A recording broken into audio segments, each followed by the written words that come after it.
With much of the world's attention focused on the intense fighting in Syria, and a global concern as well over whether or not the United States might enter militarily, I began to reflect seriously on the strife and the civil wars that have plagued and decimated much of North Africa and the Middle East these past 3 years.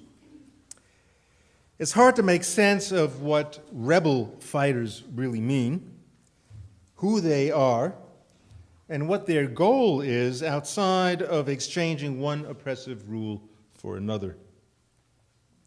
All the while, many here in the States hoped that democracy was somehow working its way through that region in the midst of turmoil, only to be disappointed that efforts in establishing a somewhat free society never really materialized the way that we had envisioned it.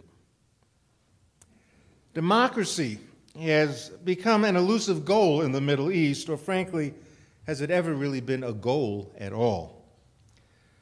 Now, these questions have led me to review my own understanding of what democracy really means, and also try to figure out why it takes root so easily in Western soil, and why is the ground so rocky and thorny in the Middle East, resisting democracy every time there seems an opportunity for it to grow.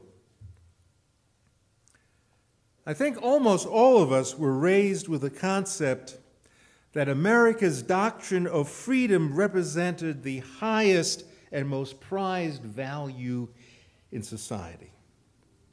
Freedom became synonymous with the heart's desire, but we thought that was true universally. Regardless of the type of government to which people were subjected, they somehow always yearned for this freedom, even under the most brutal totalitarian regime. What they really wanted was freedom, to be free. Now, I remember as a college student spending time in Prague just prior to the second Russian occupation in 1969. I was the guest of a Unitarian minister there, and I recall him telling me over and over again to take the message back to the United States that we must not give up on the Czech people. He impressed upon me to remember that Czechoslovakia was, and he stressed this so emphatically, Czechoslovakia was a Western nation. The tragic developments in history had forced the country to become part of the Eastern Bloc, but we must never forget that the Czech people were Western. The implication, of course, they were pining for the freedom and rights that were inherently part of the democratic Western tradition. I grew up believing in the inevitability of democracy. Every person was entitled to be free, and every person wanted to be free. Abraham Lincoln's oft-quoted line that liberty was not meant for America alone, but for all man's vast future, gave license to a kind of a self-righteous view that we owed the world the means to govern the way we do. The expansion of our nation in the name of manifest destiny felt like a parallel to the expansion of democracy throughout the world as our inevitable fate.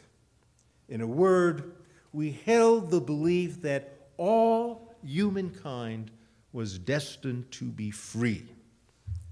This philosophy, this impassioned belief that our country possessed the truth about how people wanted to live or how they needed to be governed, led to the formation of an American hubris, and that we believed it was our duty to promote and defend democracy around the world.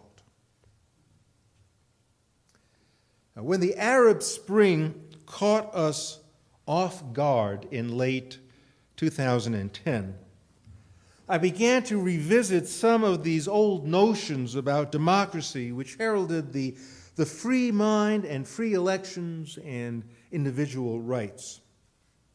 At first, oppressive governments fell in Tunisia and Morocco, and it seemed that the cry for liberty among the citizens throughout North Africa and the Middle East had somehow grabbed hold of the imagination. But by now, especially in light of developments in Egypt and Syria, it has grown painfully obvious that democracy will probably not take root in the Middle East. Now, some of the pundits I read who originally thought that the Arab Spring might succeed offered advice to the people who inspired the revolutions there that seemed to promise freedom. First, these pundits extolled the virtues of patience. Democracy, they reminded everyone, is not built overnight. They advised that in order to succeed, the Muslim-dominated cultures must build a secular middle class. A secular middle class. And so I began to ponder the role of a secular middle class anywhere in the world. What was their role for ensuring the success of democracy?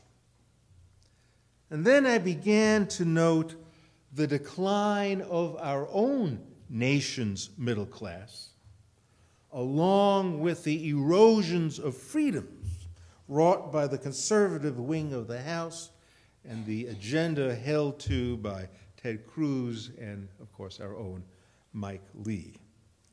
God bless him. God bless us. A secular middle class is indeed paramount for democracy to thrive anywhere in the world.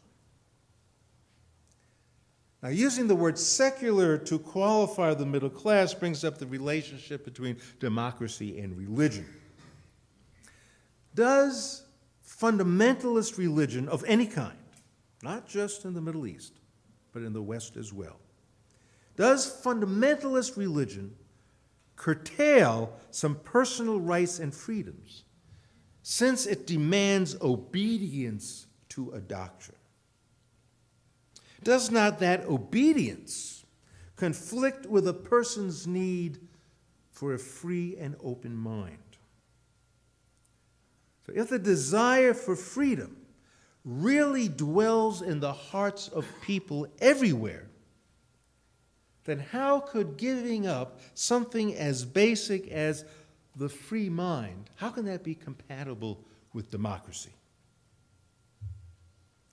In offering prescriptions for democracy, American pundits directed leaders in the Middle East to foster a democratic culture. I find this bit of circular reasoning unhelpful. They were essentially saying that democracy only works when it works, or that democracy works if you're ready for it. Well, how does a culture get itself ready to receive democracy? Now, trying to put a positive spin on this odd piece of advice, I believe the pundits were trying to dissuade people from believing the Bush doctrine and the overall American idea that democracy can be exported. But it's not that easy. Democracy is not transportable. In order to have democracy, you need a culture ready to accept it. In other words, democracy only works if democracy is really part of your DNA. The history of the Middle East region, going as far back as Alexander the Great, fighting there in what is now the area of Iraq and Afghanistan. And my goodness, this took place in like 325, 330 before the Common Era. What that fighting did was really show the tenacity of the tribal mindset in that area. Because Alexander, don't forget, takes us back before Christianity. It goes back before Islam. So aside from the religious influence, there always existed there a kind of warrior pride and a very deep hostility to outsiders. The Middle East owns a distinct tribal mindset. Over time, Hezbollah, Al-Qaeda, the Taliban, Sunni and Shiite militias have emerged into their present religious and military form, all the while embracing the virtues ingrained in the culture like obedience and the long tradition of hostility to those who are not part of the tribe. I think for us to get a better understanding of what that means, let me say that the tribe's ideal leader is a lot closer to Tony Soprano than to Ben McAdams, let's say. Disagreement is not viewed as dissent, something that must be tolerated in a free society. Disagreement is perceived as treachery, heresy, and something that must be ruthlessly expunged. Tribes do not operate by a body of civil laws, but by a code of honor. Wrongs are never redressed, they demand revenge. Now, tribalism isn't necessarily wrong nor to be regarded as evil. They just don't want what we're selling, which is viewed as a threat to their proud way of life. They are not about to import democracy, adopt the values of the Enlightenment, offer human rights, and model their laws according to the U.S. Constitution. I mean, what are people thinking? I'm drawn, however, to the premise that if democracy is to exist at all, a democratic culture must be fostered. I imagine that our own recent Unitarian Universalist history, just going back to the mid-1980s, reflected the culture of democracy when we composed our fifth principle, the right of conscience and the use of the democratic process within our congregations and in society at large. That's a pretty strong statement. Unitarian Universalists wanted to promote democracy as a model, not just for how we run our congregations, but they wanted to promote democracy as a way of fostering a democratic culture in order for democracy to thrive throughout society.